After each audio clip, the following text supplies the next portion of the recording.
अभी मैं बिहार का बरदान कोसी नदी का जो बैराज हिंदुस्तान और नेपाल के बीच में बना है वहाँ पे हूँ। और ये कोसी नदी बरदान कब बिहार का अभिशाप बन गया पता ही नहीं चला। भगवान ने एक प्यारा सा नदी बिहार के लिए बनाया था जो बिहार के कहानी को जो है बदल देता, लेकिन नेताओं की कहीं नहीं तो कहीं भ्रष्टाचार और लापरवाही ने बिहार के लिए इस कोसी नदी को अभिशाप के रूप में बना दिया। ये कोसी नदी जो अपने अंदर मिट्टी लेके आती है उससे जो है दोनों साइड उपजाऊ जमीन होता है, जिससे फसल जो है वो किसान आसानी से उगा पाते हैं। और बारिश के दिनों में इसके पानी को कंट्रोल बिहार सरकार ने नहीं किया, इस वजह से ये अभिशाप बन गया और कोसी के दोनों क्षेत्र में लोगों को जबरदस्त समस्या होता है। अटल बिहारी वाजपेयी का एक ड्रीम प्रोजेक्ट था नदियों से नदियों को जोड़ना, और वो ड्रीम प्रोजेक्ट इसलिए था कि एक बार बिहार में बाढ़ आया था और कोसी क्षेत्र का हवाई सर्वेक्षण अटल बिहारी वाजपेयी कर रहे थे। जब उन्होंने देखा कि बिहार के गरीब लोग जो है पानी के नीचे डूबे हैं तो उन्होंने कहा कि बिहार की नदियों को जोड़ा जाएगा। और बिहार में मुख्य रूप से बाढ़ जो है 3 नदियों के कारण आता है, एक गंडक, बागमती और कोसी। बाकी सब नदियों के कारण बाढ़ आता है लेकिन कम बाढ़ आता है।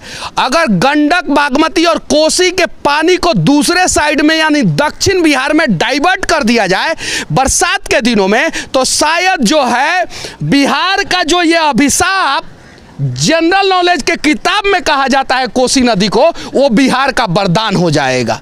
बस दृढ़ इच्छा शक्ति चाहिए। हर साल कोसी जितना तबाही मचाता है उस पैसे का अगर सही इस्तेमाल 5 साल तक कर दिया जाए तो शायद जो है कोसी के पानी को, बागमती के पानी को और गंडक के पानी को दूसरे साइड में डाइवर्ट कर सकते हैं। और जिधर सूखा पड़ता है गाया के साइड में उधर पानी चला जाएगा, उधर का भी किसान खुशहाल हो जाएगा और इधर का भी किसान खुशहाल हो जाएगा। बिहार में बाढ़ से निपटने के लिए 2000 साल पुराना टेक्नोलॉजी का इस्तेमाल किया जाता है। नदी के दोनों साइड बांध बनाने का प्रयास किया जाता है। वो भी बांध जो है भ्रष्टाचार का भेंट चढ़ जाता है और बाढ़ आने से पहले ही बांध टूट जाता है। सिर्फ बांध बनाकर बिहार में बाढ़ को कंट्रोल नहीं किया जा सकता है। बिहार को नीदरलैंड से सीखने की जरूरत है। वहां पे रूम फॉर रिवर प्रोजेक्ट है और कैनाल सिस्टम को डेवलप करने की जरूरत है। अगर यहां से पानी को डाइवर्ट करके उस एरिया में पहुंचा दिया गया जहां पे किसानों को धान की खेती के लिए ज्यादा से ज्यादा मात्रा में पानी की जरूरत पड़ती है, तो room for river project canal system को डेवलप किया जाए और सिर्फ बांध नहीं बनाया जाए, साथ में नदियों को नदियों से जोड़ा जाए, तब जाके बिहार में बाढ़ पे कंट्रोल किया जा सकता है।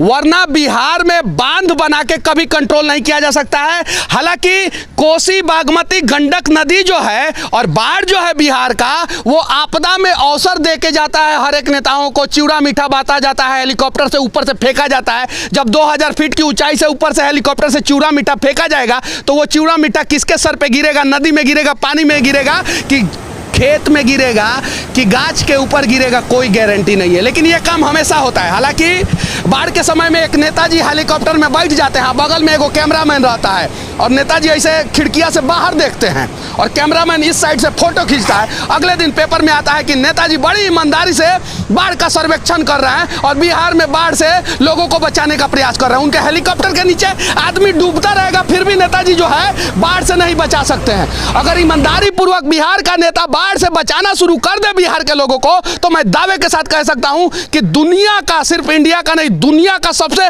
समृद्ध राज्य जो है वो बिहार बन जाएगा। लेकिन अभिशाप है कोसी, ऐसा जनरल नॉलेज के किताबों में पढ़ाया जाता है, लेकिन हमारे धर्म ग्रंथों में लिखा है कि बिहार का वरदान है ये कोसी। लेकिन उस वरदान को वरदान बनाने के लिए हम बिहार के लोगों को भी ईमानदारी पूर्वक प्रयास करना होगा। हालांकि मैं अभी नेपाल में खड़ा हूं, ये बैराज जो है वो नेपाल में बना है और उसके उस साइड जो है इंडिया है और यही बैराज कंट्रोल करता है बाढ़ के दिनों में पानी, और तब तक कंट्रोल करता है जब तक कोसी में पानी कम रहता है। जब ज़्यादा रहता है तो पूरा फाटक खोल दिया जाता है, पूरा फाटक खोल दिया जाता है। 9 लाख क्यूसेक फीट जो है पर सेकंड पानी इससे डिस्चार्ज होता है। समझते हैं क्या होता है बिहार के इंजीनियर? 9 लाख क्यूसेक फीट पर सेकंड पानी इससे डिस्चार्ज होता है और 1 लाख क्यूसेक फीट पे ये जो है ये डैम टूट जाता है, इसका बांध टूट जाता है। ये कोसी बैराज का 2008 में यही हुआ था। क्यों हुआ था ऐसा? 9 गुना ज़्यादा कैपेसिटी और 9 गुना कम पानी के बावजूद भी जो है बांध टूट जाता है। कहीं नहीं तो कहीं भ्रष्टाचार रूपी दीमक लग जाता है इस बैराज में। 1954 में बनना शुरू हुआ, 1962 में बन के तैयार हुआ, 1963 में पहली बार ये टूट गया। क्यों टूट गया? क्योंकि अंग्रेज अगर बनाए रहते तो ये 2000 साल तक भी टिका रहता। आज़ाद भारत के आज़ाद नेताओं ने बनाया था। उसके बाद से आज़ाद भारत के, आज़ाद बिहार के इंजीनियरों ने आज़ादी पूर्वक जो है इसका मेंटेनेंस किया और मेंटेनेंस किया, इसीलिए 2008 में फिर से टूट गया। जबकि हमारे पास सब कुछ है, गूगल है, हाईटेक टेक्नोलॉजी है, हाईटेक प्रधानमंत्री हैं, हाईटेक मुख्यमंत्री हैं, हाईटेक मोबाइल है हम लोगों के पास। पहले ही पता रहता है कि कब कितना बारिश होने वाला है, लगभग उतना ही बारिश होता है, कभी कभी थोड़ा ऊपर नीचे हो जाता है। तो पहले से प्रोटेक्शन क्यों नहीं लिया जाता है? बाढ़ के पहले से बचाने का प्रयास क्यों नहीं किया जाता है? जब बाढ़ आता है तब जो है बाढ़ के पानी में जो है वो बोरा क्यों डाला जाता है? और सिर्फ बांध बना के बिहार को बाढ़ से नहीं बचा सकते हैं, समझना कीजिए। और ये मेरा रिपोर्ट नहीं है, CWC का रिपोर्ट है, आप उठा के देख लीजिए। केंद्र सरकार का रिपोर्ट है, उठा के देख लीजिए। इसके लिए कहीं नहीं तो कहीं जो है बांध, डैम, इस प्रकार का पनबिजली केंद्र जो है, बैराज जो है, उसके अलावा जो है पानी को डाइवर्ट करने का तरीका जो है, नदियों से नदियों को जोड़ने का तरीका जो है हमें आना चाहिए। और हाँ, जहाँ पे 100% हर साल बाढ़ आता है वहाँ पे शेल्टर होम बनाना होगा। वो शेल्टर होम बनाना होगा जो बाढ़ के दिनों में डूबे नहीं। यहाँ पे तो पानी में बना देता है ऐसा शेल्टर होम, जैसे बाढ़ आता है अभी बाद में डूबता है, और यहाँ का इंजीनियरवा का बनाया हुआ शेल्टर होम पहले डूब जाता है। ये है कहानी बिहार का।